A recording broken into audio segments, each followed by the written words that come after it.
In a rural area where luxury clashes with extreme poverty, a timid 7-year-old girl walks through the golden gates of the city's most exclusive horse ranch.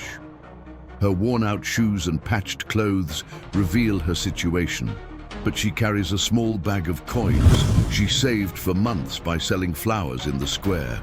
The day before, she witnessed a skinny, limping horse being mistreated by the staff, and now she makes the bravest decision of her life: to buy it. When she approaches the millionaire owner of the ranch and states her intention, the man bursts into cruel laughter along with his wealthy friends. "A beggar girl wanting to play rich," they mock. But the businessman accepts her meager coins just to humiliate her further, handing over the useless horse. What happens next will shock everyone. Before we begin, if you, like us, love animals, subscribe now to our channel so you don't miss any heartwarming stories. Thank you. Now, back to our story.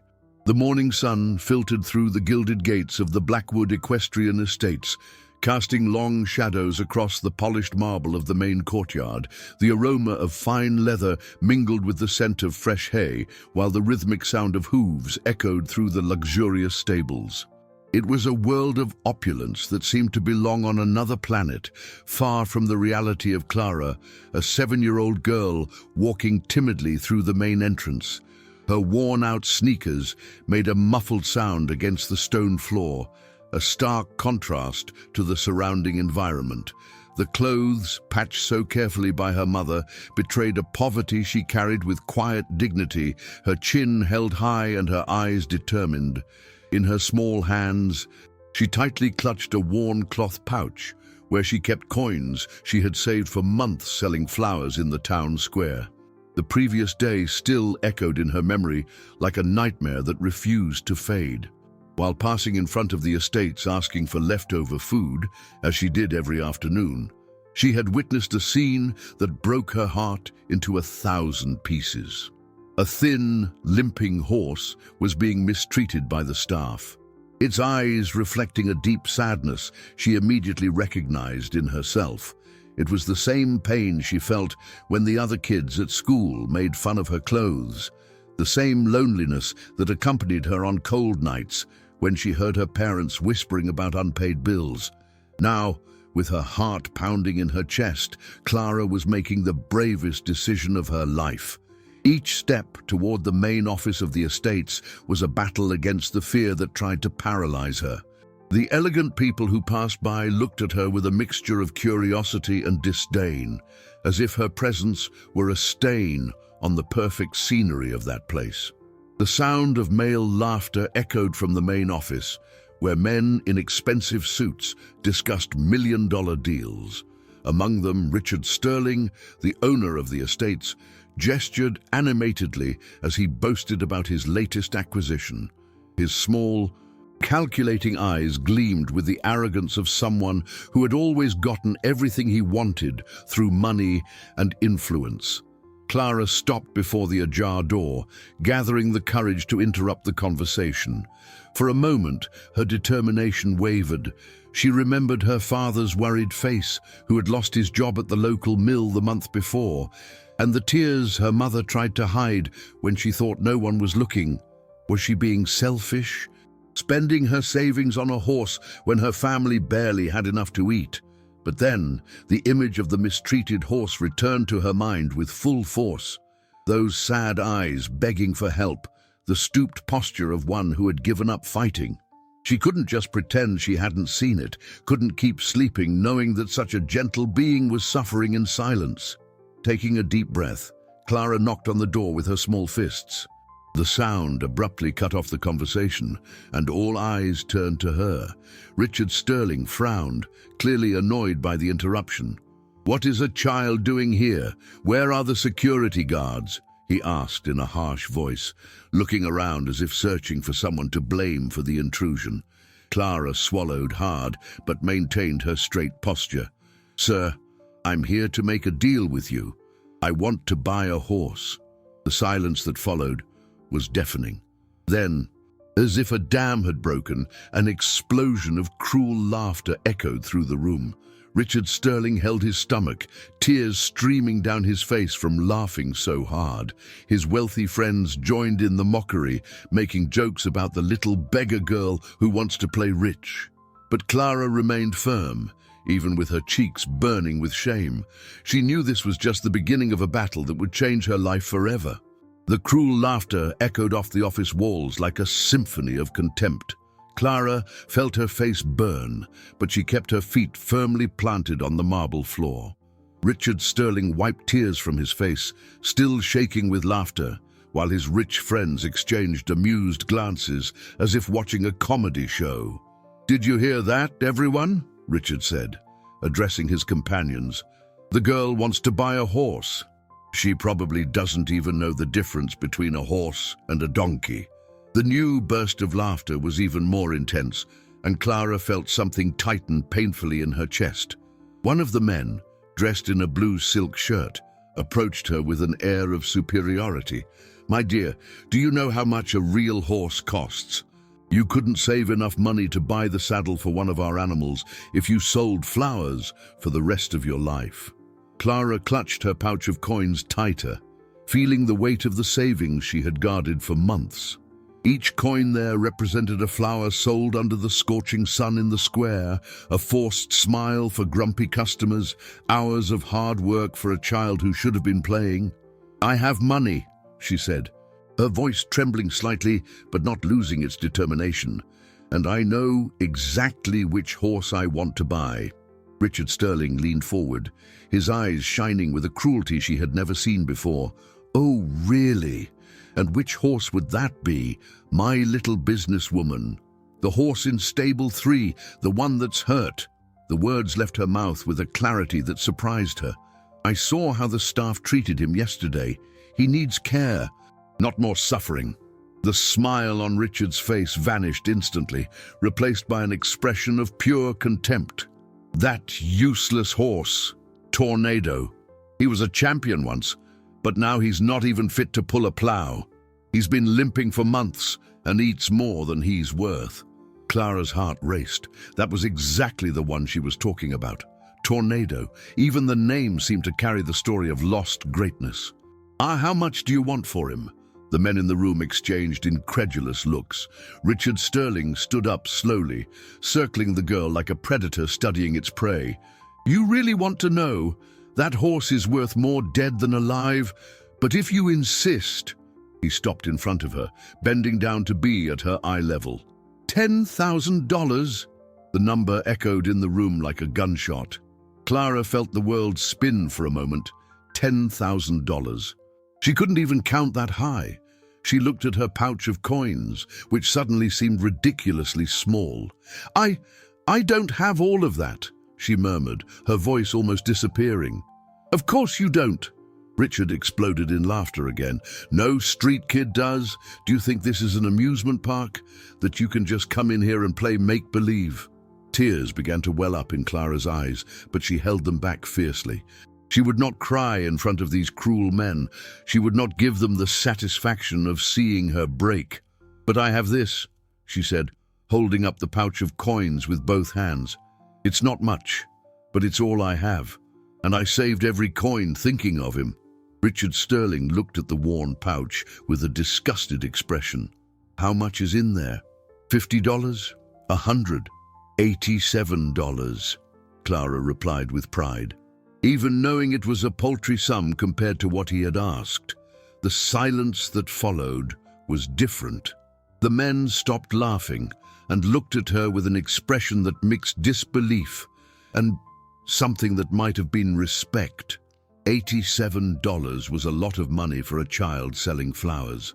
Richard Sterling stood still for a long moment, and Clara could see the thoughts racing through his mind. Then a cruel smile spread slowly across his face, and she knew something terrible was about to happen.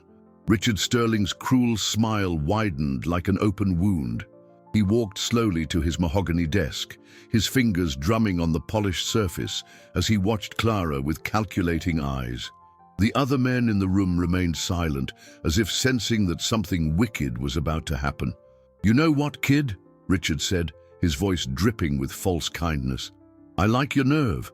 It's rare to find someone so determined. He paused dramatically, savoring the moment. I'll make you a deal. Clara felt her heart leap in her chest. A spark of hope ignited in her eyes, but something in the man's expression made her uneasy. It was as if he were planning a cruel joke. I'll accept your $87 for Tornado, Richard continued, and the room fell completely silent. His friends looked at each other, clearly confused by his decision. But on one condition. The hope in Clara's chest began to mix with fear. What condition? Richard leaned forward, resting his hands on the desk. You'll take the horse today and never show your face here again. You'll take him home, care for him by yourself, and when you realize you've made the biggest mistake of your life, you won't come crying to me asking for your money back. Richard, you can't be serious, interrupted one of the men. The one in the blue shirt. That horse is in terrible shape. It's practically an act of cruelty to give him to a child. Exactly, Richard replied, his eyes gleaming with malice. She wants to learn about the real world. She'll learn it the hard way. When the horse dies in a few days, she'll understand that the world isn't a fairy tale. Clara felt a shiver run down her spine. For the first time, she began to question if she had made the right decision. But then, the image of Tornado returned to her mind, those sad eyes, the defeated posture, the way he had been treated by the staff. He needed her, even if she didn't know exactly how to help him. I accept, she said, her voice firmer than she felt inside. Richard clapped slowly, as if applauding a performance. Perfect, what a wonderful deal.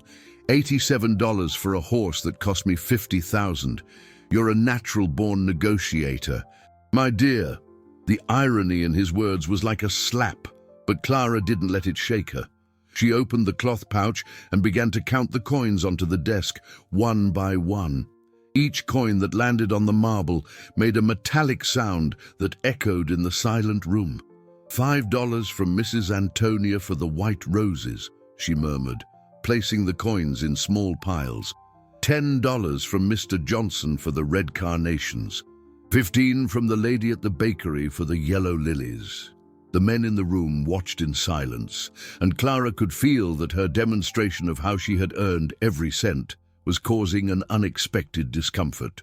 She continued counting, narrating the story behind each coin, each flower sold, each forced smile under the scorching sun. $87, she said finally, pushing the money toward Richard. Exactly as I said. Richard took the money and put it in his pocket without ceremony. Very well, now let's go see your new horse. He stood up and walked toward the door, gesturing for her to follow. You all come too, everyone. You won't want to miss the show. They left the office and walked through the luxurious corridors of the estate. Clara felt her legs tremble, but she forced her feet to keep moving. She was about to meet Tornado in person, the horse she had bought with all her savings. Stable 3 was in the farthest part of the estate, away from the valuable racehorses. When they got there, Clara saw Tornado up close for the first time. He was lying in the corner of the stall, his coat dull, his ribs showing under his skin. His right hind leg was visibly injured, and he didn't even lift his head when they approached. There's your prize, Richard said sarcastically. What a fantastic bargain. Isn't it? Clara approached the stall slowly, and when Tornado finally raised his head, their eyes met. In that moment, she knew she had made the right choice, no matter what anyone else said. But a terrifying question began to grow in her mind. How was she going to explain this to her parents? The afternoon sun began to dip toward the horizon when Clara finally managed to get Tornado to stand. The horse trembled on his legs, clearly weak, but his eyes showed a spark of something she couldn't quite identify. Maybe it was curiosity, maybe hope, or simply the survival instinct reawakening after so long dormant. Are you sure you can get this horse home? Asked one of the estate staff, an older man who'd been watching the whole scene with growing concern. He can barely walk. Clara nodded with determination, though inside she felt a mix of fear and anxiety. He can do it. We can do it, She slowly extended her hand toward Tornado, letting him smell it before touching him for the first time. The horse hesitated for a moment, then lowered his head and nuzzled the girl's small palm. The contact was electric. Clara felt an instant connection, as if something invisible had been established between them. Tornado sighed deeply, a sound that seemed to carry years of sadness and exhaustion. "Let's go home," she murmured, taking the lead rope the staff member had given her. "We'll go slow, no rush." The walk to her house would be long, almost 2 miles along the dirt road that cut through the countryside. Clara had never walked that distance, let alone while leading a limping horse. But she knew she had no choice. She had no money for transport, and her parents had no idea where she was. The first steps were the hardest. Tornado hobbled heavily, stopping every few yards to rest. Clara could see the pain in his eyes, but she also noticed a growing determination. It was as if he understood that this was his chance to start over. "I know it hurts," she said softly, stroking the horse's neck, "but you're not alone anymore. I'm going to take care of you, I promise." As they walked, a few people who passed by in cars or on bikes stopped to watch the unusual scene. A small girl leading a mistreated horse down the road. Some honked in support. Others just shook their heads in disapproval. Clara felt the weight of their stares, but kept her focus on Tornado. With every step, she thought about how she would explain the situation to her parents. Her father, John, had been unemployed for a month and was battling a deep depression. He tried to hide from the family. Her mother, Sarah, worked as a housekeeper in town, leaving home before dawn and returning after the sun had set. They barely had money for food, and now she'd brought home a horse that needed expensive medical care. "Maybe they won't understand at first," she said to Tornado, who seemed to be listening intently. "But when they see how special you are, they'll understand. You just have to show them who you really are." The horse snorted softly, as if agreeing with her. His steps were becoming a little steadier, and Clara noticed he was trying not to show so much pain. It was as if he didn't want to worry her. When they finally spotted the small wooden house at the end of the road, Clara's stomach tightened. The house sat on a small plot of land, with a few chickens pecking in the dirt yard. There was no stable, no proper fence, nothing to suggest the place could house a horse. Her father was sitting on the porch, staring at the horizon with that empty expression that had become common since he lost his job. When he saw his daughter approaching with the horse, he stood up slowly, as if he couldn't believe what he was seeing. "Clara?" His voice was filled with confusion and a growing irritation. "What in the world is this?" She stopped a few feet from the house, Tornado at her side, trembling with exhaustion. "Dad, I can explain. This is Tornado, and he's going to live with us now." John walked down the porch steps, his eyes fixed on the skeletal horse. "Where did you get this animal? And more importantly, how do you plan to feed him when we barely have food for ourselves?" Her father's words hurt more than Clara had expected. She knew he was right. They had no resources to care for a horse. But looking at Tornado, who watched her with complete trust, she knew she couldn't give up now. "I bought him, Dad, with my own money."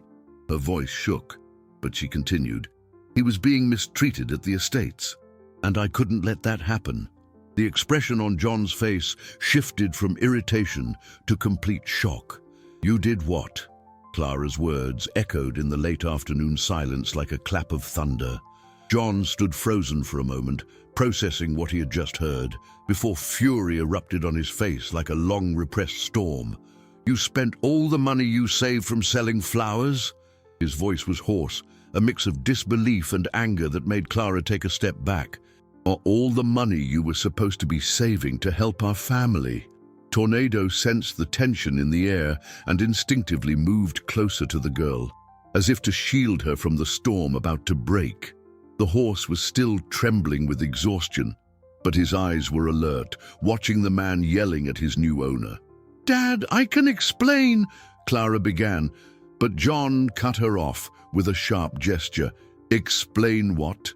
That you're an irresponsible child who doesn't understand anything about our situation." He started pacing, running his hands through his hair, clearly trying to control the explosion of emotions. "Your mother works 12 hours a day, cleaning the houses of people who treat her like dirt. I can't find work anywhere. We barely have enough to eat, and you go and spend our money on a dying horse." His words cut through Clara's heart like knives. She knew her father was suffering, that unemployment had deeply shaken his self-esteem, but she had never seen him so out of control. Tears began to stream down her face, but she tried to keep her voice steady. "He's not dying, Dad. He just needs care. I saw how he was being treated, and I couldn't let it continue." "You couldn't let it continue?" John laughed bitterly. "And what do you think will happen to us now? How are we going to buy groceries next week? How are we going to pay the electric bill?" Tornado took a step forward and snorted softly, as if trying to get his attention. John looked at the horse for the first time. Really looked, noticing the visible ribs, the injured leg, the animal's deplorable condition. For a moment his expression softened, but then the anger returned. "Just look at the state of this horse. He needs a vet, medicine, special food. Do you have any idea how much that will cost?" "Money we don't have." Clara moved closer to Tornado and ran her hand along his neck, feeling the rough, dull coat. "Dad, I know it wasn't the wisest decision from a financial standpoint, but sometimes we have to do what's right, not what's easy." John stopped pacing and looked at his daughter, seeing a maturity in her that surprised him, but his worry for the family's future was stronger than any admiration. "Clara, you're 7 years old. You shouldn't be making decisions about what's right or wrong when it comes to money. That's my responsibility, and I've failed." His voice broke at the end, revealing a deep pain that went beyond his anger. "You haven't failed, Dad. You're going through a tough time, but that doesn't mean you've failed."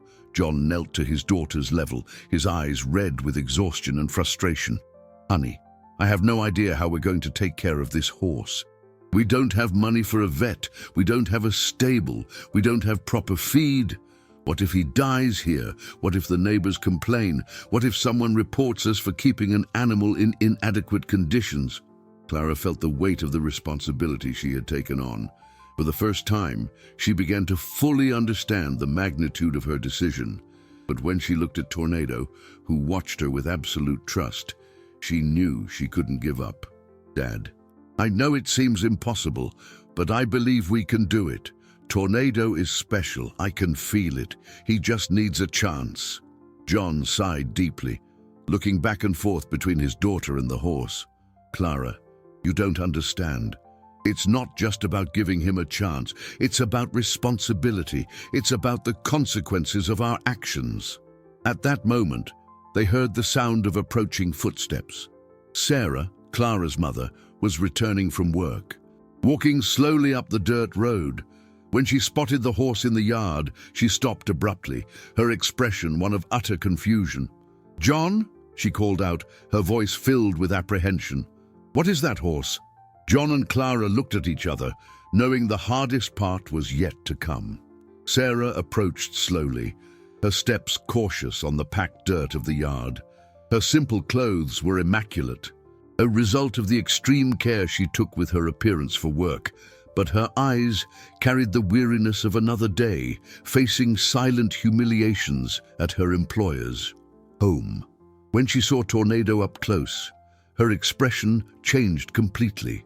"My goodness," she murmured, placing a hand on her chest. "This horse is in a deplorable state. Where did he come from?" John took a deep breath, preparing to repeat the story he still found hard to believe. "And your daughter bought him today with all the money she saved from selling flowers." Sarah was silent for a long moment, processing the information. She looked at Clara, then at the horse, and back at her daughter. When she finally spoke, her voice was controlled, but there was an underlying tension that made Clara flinch. "You spent all your $87 on a sick horse." Clara nodded, unable to find words to defend herself.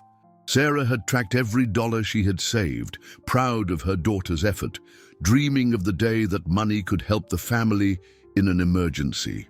You know, Clara, Sarah began, taking off her work apron and folding it carefully, today my employer told me that people like us don't know how to manage money, that if you gave money to poor people, they'd just waste it on foolish things instead of what's important. The words landed like stones in Clara's heart. She had never seen her mother speak with such coldness.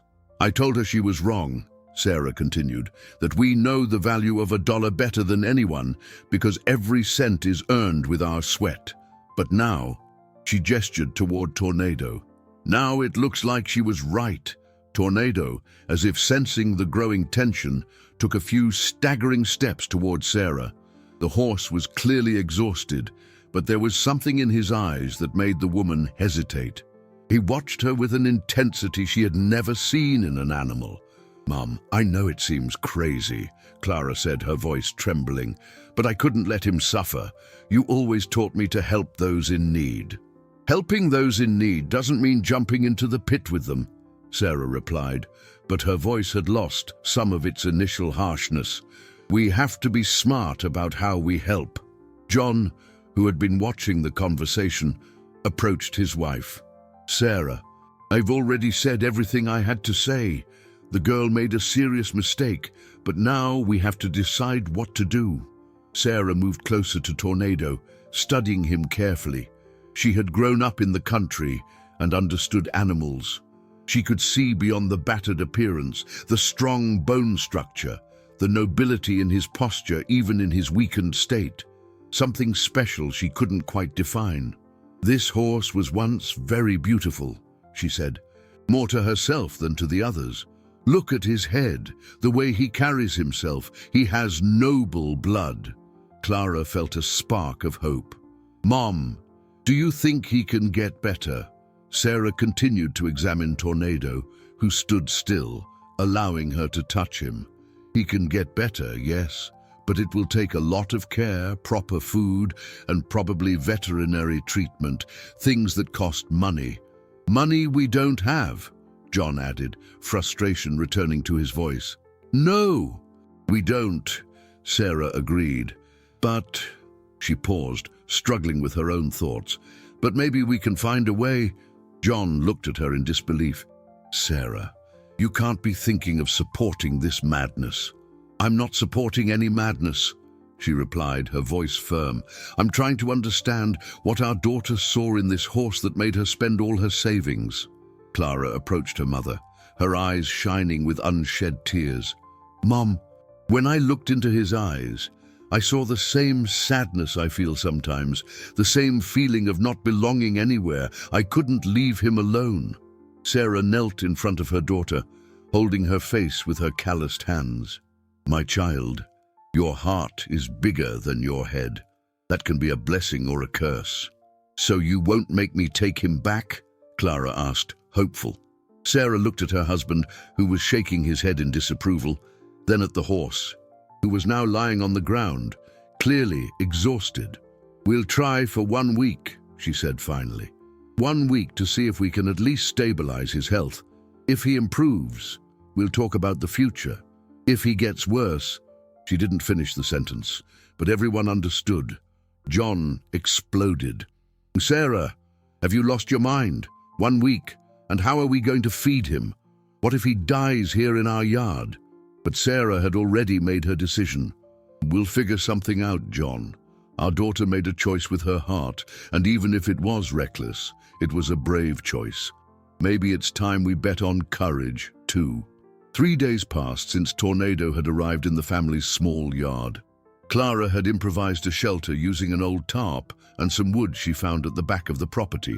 The horse was being fed grass she cut from the neighboring fields and fresh water she brought from the well several times a day. That Thursday morning, Clara woke up before sunrise, as she had for the past few days. She wanted to check on Tornado before her parents woke up. When she reached the yard, she found a scene that made her heart race. Tornado was standing, and for the first time since he had arrived, he wasn't limping. He had discovered a small wooden gate that led to the field behind the house and was watching the horizon with a posture she had never seen before. There was something majestic in his stance, like a king surveying his kingdom. "Tornado," she called softly, and the horse turned his head toward her. His eyes were different, brighter, more alert. It was as if a light that had been extinguished for a long time had finally been reignited. When she approached, Tornado did something surprising. He lowered his head and gently nudged the girl's chest with his muzzle, then moved away toward the field, clearly wanting her to follow. "You want to run?" Clara asked, incredulous. "But your leg?" As if to answer her question, Tornado took a few experimental steps. His right hind leg was still sensitive, but he could move with much more ease than before. The rest, regular feeding, and especially the affection he had received, were working. Clara looked around, making sure no one was watching, then opened the gate to the field. "Let's go slow," she said. But Tornado was already moving. What happened next left Clara breathless. Tornado started to trot, then moved into a smooth canter. Even with his injured leg, he moved with a grace and speed that seemed impossible. It was as if he were remembering who he had been before the pain and neglect. "Oh my gosh," Clara whispered, running after him. "You really are special." Tornado galloped in circles around the field, clearly enjoying himself for the first time in months. When he finally stopped, he was panting, but his eyes shone with joy. He approached Clara and rested his head on her shoulder, as if thanking her. "Good morning, Clara." She turned, eyed startled, and saw an elderly man watching the scene from the fence of the neighboring field. It was Mr. Hayes, a retired farmer she knew by sight, but had never spoken to. "Good morning, Mr. Hayes," she replied, trying to hide her nervousness. "I hope we're not bothering you." The old man approached, his eyes fixed on Tornado. "This horse, where did you get him?" Clara hesitated, unsure of how much to say. I bought him from Blackwood Equestrian Estates." Mr. Hayes stopped abruptly, his expression changing completely. "You said Blackwood. This horse came from there?" "Yes, sir." "Why?" The old man came closer, observing Tornado with an intensity that made Clara uncomfortable. "May I have a closer look at him?" Tornado allowed Mr. Hayes to examine him, remaining calm as the man looked at his legs, his teeth, his overall structure. When he reached the horse's neck, the old man let out a muffled cry. "It can't be," he murmured, parting the hair on Tornado's neck. "There's a mark here, a mark I know very well."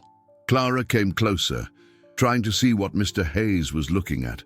There was a small scar on the horse's neck, almost imperceptible, but in a specific shape that seemed to have been made intentionally. "What mark is that?" she asked. Mr. Hayes stepped back, his hands trembling. "Child, do you have any idea what horse you've bought?" "His name is Tornado," Clara replied, confused by the man's reaction. "Tornado is not his real name," Mr. Hayes said, his voice thick with emotion. "This horse's real name is Golden Flash. He's the horse I raised and sold to Blackwood Estates 3 years ago. He's a champion of several regional races and is worth a fortune." Clara felt the world spin around her. That can't be true. The owner of the estate said he was a useless horse. "Richard Sterling lied to you," Mr. Hayes said, anger rising in his voice. "He must have injured the horse deliberately to devalue him. Golden Flash is one of the most valuable horses in the region." Clara looked at Tornado, or Golden Flash, who watched her with those intelligent eyes. Suddenly, it all made sense. The nobility in his posture, the speed he had shown even while injured, the way he had recovered so quickly with just a few days of care. "Mr. Hayes," she said, her voice trembling, "what does this mean for us?" The old man smiled for the first time since he had arrived. "It means, my dear, in that you've made the deal of a lifetime. And it also means that Richard Sterling is about to find out that you don't underestimate a girl with a pure heart." Mr. Hayes invited Clara to sit in the shade of the large maple tree that stood on the property line. Golden Flash followed them, staying close to the girl, as if sensing something important was about to be revealed. The old man took a deep breath before he began to speak. his eyes lost in memories. "And the Golden Flash was born right here on my farm 7 years ago," he began, his voice heavy with nostalgia. "He was the most beautiful foal I'd ever seen. From a young age, he showed exceptional speed and intelligence. I trained him myself, and he became the horse of my life." Clara listened, fascinated, stroking the neck of Golden Flash, who seemed to recognize the voice of his former owner. "Why did you sell him?" Mr. Hayes's face darkened. "My wife got sick. Cancer. The treatments were expensive, and I needed money urgently. Richard Sterling showed up here offering an amount I couldn't refuse, $50,000. The figure made Clara gasp. $50,000. She had bought a $50,000 horse for $87,000. It was hard to even process the magnitude of the situation. "Richard promised he would take good care of Flash," Mr. Hayes continued, bitterness evident in his voice. "He said he'd have him compete in the best races, that he'd get the best possible treatment. I believed him because I had to." "And your wife, did she get better?" Clara asked, touched by the man's sadness. "She fought for 2 years. The money from selling Flash paid for all her treatments, and she had the best care possible. In the end, she didn't make it, but at least I knew I'd done everything I could for her." He discreetly wiped his eyes.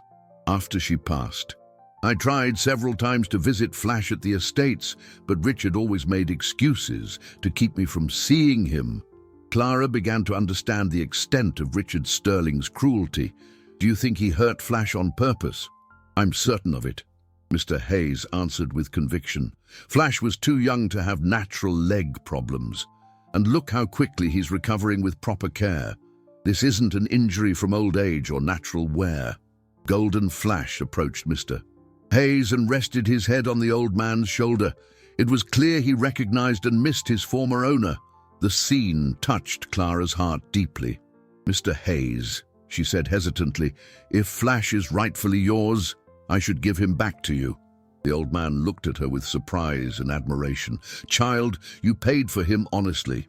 And more importantly, you saved him from a terrible situation. Flash is yours now, by right and by love." "But it wouldn't be fair," Clara insisted. "You raised him, you trained him, and you rescued him." Mr. Hayes interrupted gently. "You saw suffering where others saw only a useless animal. You spent all your savings to save him. That makes you his true owner." At that moment, they heard voices approaching. John and Sarah came running across the field, clearly worried when they couldn't find Clara at home. When they saw their daughter talking with Mr. Hayes, they slowed down, but the concern was still visible on their faces. "Clara, you gave us a scare," Sarah said, out of breath. "We woke up and you weren't home." "Mr. and Mrs. Miller," Mr. Hayes greeted, standing up respectfully. "I have some important news about the horse your daughter bought." John and Sarah exchanged apprehensive glances. The last few days had been tense in the family, with constant arguments about what to do with Tornado. "What kind of news?" John asked cautiously. Mr. Hayes smiled. "News that will completely change your situation. This horse that Clara bought for $87 is worth $50,000. The silence that followed was absolute. Sarah leaned on John, who turned as pale as if he'd seen a ghost. $50,000, Sarah repeated, her voice barely a whisper. "This is Golden Flash, a champion horse I raised and sold to Blackwood Estates 3 years ago. Richard Sterling deceived your daughter, selling a valuable horse as if it were a disposable animal." John approached Golden Flash, looking at him with entirely new eyes. It means your daughter did more than save an animal," Mr. Hayes said. "She exposed the dishonesty of a corrupt man and, without knowing it, secured your family's financial future." Clara looked at her parents, seeing the shock and disbelief on their faces. But there was something else there, a spark of hope she hadn't seen in a long time. "Dad," she said softly, "now do you believe it's sometimes worth following your heart?" The following days passed in a whirlwind of emotions and discoveries. John Rhee, who had been sunk in depression since losing his job, now rose before the sun to care for Golden Flash. It was as if having a purpose again had awakened something dormant in his soul. Sarah watched her husband with growing joy, seeing him smile for the first time in months as he brushed the horse's coat and checked on his injured leg. "It's amazing how an animal can transform a person," she commented to Clara one sunny morning. "He's not just any animal, Mom," the girl replied, watching Golden Flash trot through the makeshift pasture they had fenced off. "He's special. He always was. He just needed someone to see it." Mr. Hayes had become a daily visitor, bringing precious knowledge about the care Golden Flash needed. That afternoon, he arrived with a different look on his face, determined and slightly vengeful.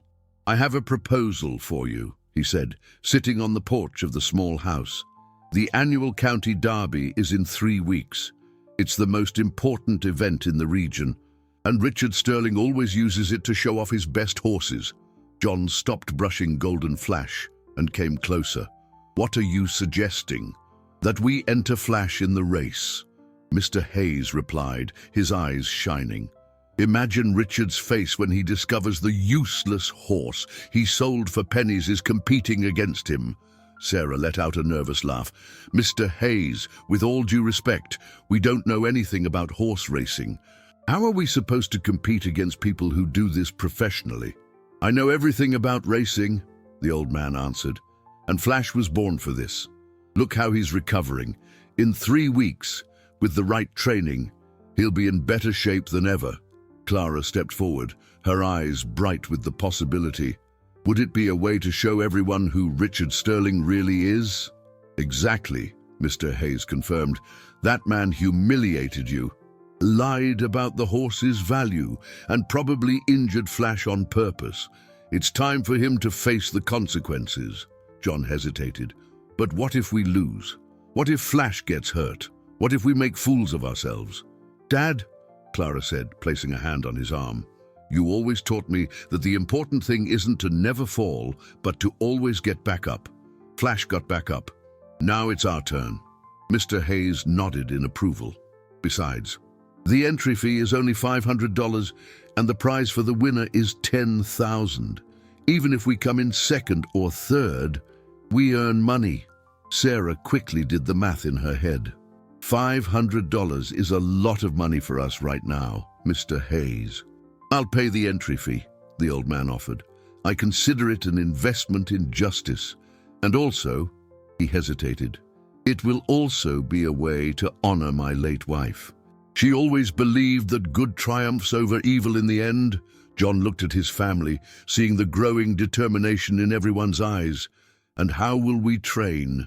We don't have equipment, we don't have a track. We have the fields, we have love, and we have 3 weeks," Mr. Hayes replied. "Flash hasn't forgotten how to run. He just needs to remember he's a champion." That night, after Mr. Hayes had left, the family gathered in the kitchen to discuss the proposal. Clara could feel the tension in the air. It was a decision that could change their lives for better or for worse. "It's risky," John admitted. "If we lose, we'll be publicly exposed. Richard Sterling will laugh at us in front of the whole town." "And what if we win?" asked Clara. "What if we prove he's dishonest? What if we show that a poor family can beat rich? Arrogant people." Sarah took her daughter's hands. "Clara, you're only 7. You shouldn't be worried about these things." "Mom, I stopped being just a kid the day I decided to save Flash," she replied with a maturity that surprised her parents. "Now we're a family with a chance to fight for justice." John sighed deeply. "If we're going to do this, we're going to do it right. I'll stop looking for work for 3 weeks and dedicate myself completely to training Flash." Sarah smiled, seeing the light in her husband's eyes that had been gone for so long. Then it settled. "We're going to show Richard Sterling not to underestimate a 7-year-old girl with her heart in the right place." Clara went out to the yard, where Golden Flash was resting under the stars. "You hear that, boy? We're going to war." The next 2 weeks completely transformed the family's routine. John would wake up at 5 in the morning and spend the entire day with Golden Flash. following Mr. Hayes's training instructions. The old man had brought basic equipment, borrowed from acquaintances, and improvised others with materials they found in the area. Clara watched, fascinated, as her father, who had lost his motivation for everything in recent months, now moved with renewed purpose and energy. He had created a strict schedule, warm-up exercises in the morning, endurance trots in the afternoon, and special care with feeding and improvised physical therapy for Flash's leg. "Look how much he's progressing," John commented one morning, watching Golden Flash gallop across the field with increasingly fluid movements. "The limp is almost completely gone." Mr. Hayes nodded with satisfaction. And I knew with the right care he'd recover. Richard Sterling underestimated this horse's resilience. Sarah, who continued her work as a housekeeper, came home every evening eager to hear about the day's progress. She had started saving even more money, cutting out non-essential expenses to invest in the special feed Golden Flash needed. "People at work are talking about us entering the race," she said one evening, while preparing dinner. "Some are rooting for us. Others think we're crazy." "And what do you think?" Clara asked. Sarah smiled, an expression that had become more frequent since Hope returned to their home. "I think sometimes you have to be a little crazy to achieve something extraordinary." During the second week, Mr. Hayes brought a surprise. A young retired jockey named Miguel, who had ridden Golden Flash in competitions years before. "Miguel knows Flash better than any other jockey," Mr. Hayes explained. They were an unbeatable pair before the sale to the estates. Miguel was a small, lean man with lively eyes that lit up when he saw Golden Flash. "My old friend," he murmured, approaching the horse. "I've missed you." Golden Flash neighed softly upon recognizing Miguel, and the connection between them was immediate and emotional. It was like watching a reunion between old friends who had been unjustly separated. "He's in great shape." Considering what he's been through, Miguel assessed after examining the horse. "With one more week of specific training, he'll be ready to compete." "Will you ride him in the race?" John asked, hopeful. Miguel hesitated. "I retired 2 years ago. I don't know if I still have the reflexes." "Please," Clara pleaded, approaching the jockey. "Flash needs someone who understands him, someone who sees the champion he truly is." The man looked at the girl, touched by the sincerity in her eyes. "How do you manage to see so much good in everyone, little one?" "My mom always says that when you look with your heart, you can see the truth in people," Clara replied. Miguel smiled and extended his hand to John. "All right, I'll ride Flash in the race, but on one condition. I only want the joy of seeing him compete again. I won't accept any payment." The final days of training were intense. Miguel worked with Golden Flash on the technical aspects of racing, the start, the turns, the final sprint, while John handled the physical and nutritional side. Clara took on the responsibility of keeping everyone's morale high, always present with words of encouragement and affection. "Do you think we have a real chance of winning?" John asked Mr. Hayes on the eve of the race. The old man watched Golden Flash, who was grazing peacefully in the field, his coat now shiny and his posture proud. "John, this horse isn't just special because of his speed. He has something money can't buy, the determination of one who was saved by true love." That night, Clara couldn't sleep. Tomorrow was the day of the annual county derby, and the entire region would be there. Richard Sterling would find out that the horse he had sold as trash was competing against his best animals. She went out to the yard and found Golden Flash awake, as if he also knew the big day had arrived. "Tomorrow is our chance to show everyone who we really are," she whispered, stroking his neck. "It doesn't matter if we win or lose. What matters is that we're going to fight." Golden Flash snorted softly, and Clara was certain he understood every word. The sun rose radiant on that Saturday in June, as if the sky itself wanted to bless the annual county derby. The town's racetrack was decorated with colorful banners. and the aroma of hot dogs and funnel cake mingled with the smell of horses and leather. Clara woke up with her heart pounding, knowing this would be the most important day of her life. The family arrived early at the racetrack, with Golden Flash transported in a trailer borrowed from Mr. Hayes. When they got out of the vehicle, Clara immediately noticed the curious stares and whispers from the people around. It was obvious the story of the girl who had bought a mistreated horse had spread throughout the region. "Well, look who decided to show up," said a familiar, hateful voice. Clara turned to see Richard Sterling approaching, dressed in an expensive suit and accompanied by his wealthy friends. The smile on his face was cruel and confident, as if he were about to have fun at the family's expense. "The little businesswoman brought her $87 horse to compete," Sterling continued, eliciting laughter from his companions. "How brave of you to show your faces here." John stepped forward, shielding his daughter. "We paid the entry fee just like everyone else. We have a right to be here." "Of course you do," Sterling replied with false cordiality. "I just hope you don't get too embarrassed when you realize the difference between a real horse and that thing." He gestured dismissively toward Golden Flash, who was being prepared by Miguel a few yards away. What Sterling didn't expect was the horse's reaction to hearing his voice. Golden Flash's head shot up, his ears pinned back, and his eyes flashing with an intensity that made several people nearby step back. It was clear he recognized and detested the man who had caused him so much suffering. "Interesting," Miguel murmured, observing the horse's reaction. "It seems Flash remembers very well who mistreated him," Sterling frowned, something about the horse's behavior unsettling him. "This horse looks familiar." "He should," said a voice behind him. Everyone turned to see Mr. Hayes approaching, dressed in his Sunday best and carrying a folder of documents. "After all, you bought him from me 3 years ago for $50,000. Richard Sterling's face went pale instantly. "Hayes, what are you doing here? I came to see my old horse compete." Mr. Hayes replied calmly, "I came to see Golden Flash show everyone what kind of man you really are." The silence that followed was deafening.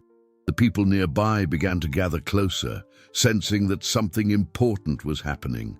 Sterling looked desperately from Mr. Hayes to Golden Flash, the reality of the situation slowly dawning on him. "That's impossible," he muttered. "That horse is old. Injured." "He's recovered," corrected Miguel, who was now approaching with Golden Flash, fully prepared for the race. 3 weeks of love and proper care were enough to reverse months of neglect. Clara watched the scene with a mixture of nervousness and satisfaction. Richard Sterling, for the first time since she'd met him, seemed genuinely shaken. His wealthy friends whispered among themselves, clearly confused by the turn of events. "Ladies and gentlemen," the announcer boomed over the sound system, "the horses are being called to the post for the annual county derby." Miguel knelt in front of Clara. "This is the moment, little champion. Do you want to say anything to Flash before the race?" She approached the horse, who lowered his head to receive her affection. "Flash, you're already a winner just by being here, but I know you have so much more to show. Run like the champion you've always been." The horse snorted softly and touched the girl's face with his muzzle, as if making a promise. "Riders, mount up," shouted the race official. Miguel swung into the saddle with the grace of someone born to it. Golden Flash moved elegantly toward the starting gate, where the other 12 competing horses were already positioned. In the grandstand, Clara held her parents' hands, her heart racing. Beside them, Mr. Hayes murmured a silent prayer. A few feet away, Richard Sterling watched the scene with growing apprehension, finally understanding the magnitude of the mistake he had made. "Riders, get ready," the official's voice echoed. The entire racetrack fell silent. Then, the starting gun cracked through the air, and 13 horses shot down the track in an explosion of speed and determination. The blast of the starting gun released a surge of energy that swept through the racetrack like a wave. 13 horses thundered down the track in a ballet of muscle and speed, but all eyes were on Golden Flash, who broke from the gate in 7th place, maintaining a controlled pace just as Miguel had planned. Clara squeezed her parents' hands so tightly her knuckles turned white. "Is he doing okay?" she asked, her voice nearly lost in the roar of the crowd. "Miguel is being smart," Mr. Hayes replied, his eyes glued to the track. "He's saving energy for the final stretch." On the first turn, Golden Flash held his position while Miguel carefully watched the movements of the other horses.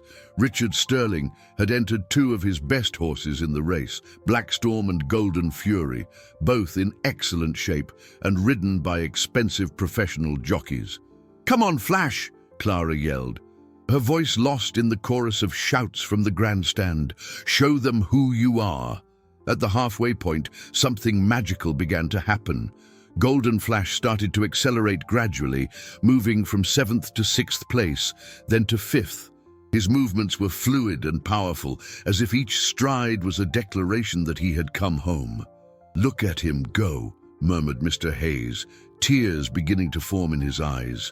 "He's remembering who he's always been." Miguel felt the growing power beneath him. Flash wasn't just running, he was flying. Every movement was precise, every breath controlled. It was as if the horse had saved all his energy for this moment, this settling of scores with the past. In the VIP box, Richard Sterling was on his feet, his fists clenched, watching in growing horror as the horse he had scorned climbed position after position. "It can't be," he muttered. This can't be happening." His wealthy friends began to distance themselves from him, sensing that something was very wrong. Whispers spread through the grandstand as people started to realize they were witnessing something extraordinary. On the final turn, Golden Flash was in 3rd place, right behind Richard's 2 horses. The crowd was ecstatic, screaming and cheering as if they sensed something historic was about to happen. "Now, Miguel!" yelled Mr. Hayes. "Now's the time." As if he had heard, Miguel leaned over Golden Flash and whispered something in his ear. The horse exploded with a speed no one expected. In a matter of seconds, he moved into 2nd place, then pulled neck and neck with Black Storm for the lead. Clara was crying with emotion, jumping in place as she watched her horse fight for victory. "Go, Flash! You can do it!" The last 200 yards were epic. Golden Flash and Black Storm ran side by side, neither giving an inch. Black Storm's jockey used his whip desperately, trying to extract more speed from his horse, but Golden Flash was running for something far more powerful than fear. He was running for love, for justice, for a second chance. 50 yards from the finish line, Golden Flash found an extra gear that no one knew existed. He pulled away from Black Storm as if the other horse was standing still, crossing the finish line a full 2 lengths ahead. The racetrack erupted. People were jumping, screaming, crying. Golden Flash's victory wasn't just a race won, it was a story of redemption, proof that love and determination could overcome any adversity. Clara ran onto the track, followed by her parents and Mr. Hayes. When she reached Golden Flash, the horse lowered his head and rested his muzzle on her chest, both of them trembling with emotion. "You did it," she whispered, hugging the champion's sweaty neck. "That you showed everyone who you really are." Miguel dismounted with tears in his eyes. "I've never felt a horse run with so much heart. It was like he knew exactly what was at stake." In the VIP box, Richard Sterling was as pale as a sheet, watching the celebration in growing horror. His friends had abandoned him, whispering about fraud and dishonesty. He knew his reputation was destroyed, that everyone now knew what kind of man he really was. "Ladies and gentlemen," the announcer declared, "the winner of the annual county derby is Golden Flash, ridden by Miguel Reyes and representing the Miller family." The name echoed through the racetrack like a thunderclap of justice. Clara looked at her parents, who were crying with joy and pride. She looked at Mr. Hayes, who had finally seen justice served. And she looked at Golden Flash, who stood majestic and proud, the champion he had always been. The awards ceremony took place in the center of the track, under the golden late afternoon sun. Clara stood beside Golden Flash, still in disbelief at everything that had happened. The mayor presented the trophy and the $10,000 check. But what moved her most were the warm applause from the crowd, who recognized they had witnessed something very special. "This victory represents much more than a race," the mayor said into the microphone. "And it represents the values our community stands for: courage, determination, and the ability to see potential where others see only trash." While the family celebrated, Richard Sterling tried to sneak away discreetly, but he was intercepted by a group of local reporters who had caught wind of the real story behind the race. "Mr. Sterling," a journalist said, pushing a microphone toward him, "is it true you sold this champion horse for just $87 to a 7-year-old child?" I have no comment," Richard replied, trying to pull away, but he was surrounded by more reporters. "People are saying you lied about the horse's value and condition," another journalist insisted, "that you took advantage of a child's naivety."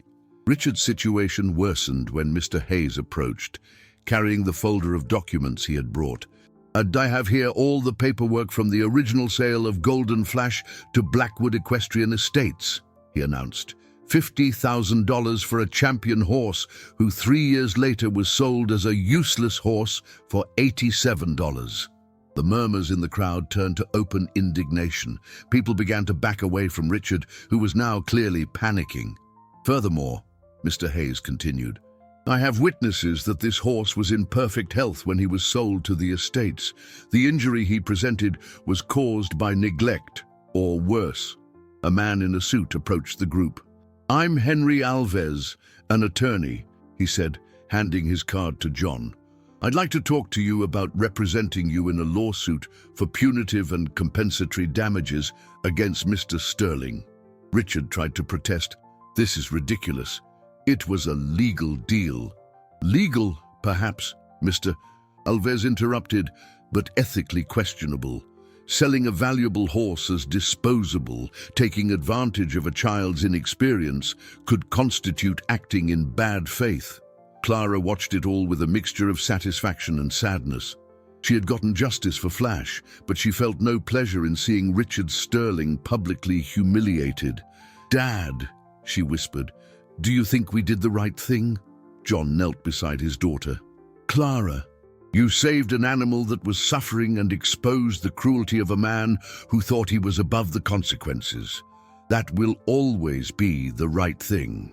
At that moment, Miguel approached with an unexpected proposal. "Miller family," he said solemnly, "I'd like to offer my services as Golden Flash's official trainer. I won't accept payment, only the honor of working with this extraordinary horse."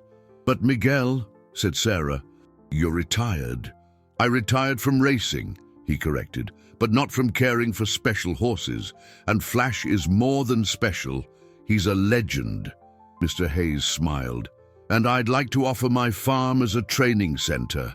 I have proper tracks and all the necessary infrastructure. It would be an honor to have Flash back where he was born." The offers were too generous to refuse. John looked at his wife and daughter, seeing tears of gratitude in their eyes. "But how will we pay for all this?" Sarah asked. "With the $10,000 from the prize, we can start," Mr. Alves replied. "And when we win the lawsuit against Mr. Sterling, you'll have enough resources to establish a solid business in the equestrian world." As the sun set, the crowd began to disperse, but many people came to congratulate the family on their victory and their courage. Children. Clara's age looked at her with admiration, seeing in her proof that age is no barrier to making a difference. Richard Sterling finally managed to escape the reporters, but his reputation was in ruins. As he walked alone toward the parking lot, he stopped for a moment to look at Golden Flash one last time. The horse watched him back, and for a brief instant, Richard saw in the animal's eyes not anger or resentment, but a kind of serene forgiveness. It was as if Golden Flash was saying, "You had your chance to do the right thing, and now I have mine. Clara, who had noticed the exchange of glances, approached Richard. "Mr. Sterling," she said with the wisdom of someone who had grown up a lot in a few short weeks. "Thank you." "Thank you?" he asked, confused.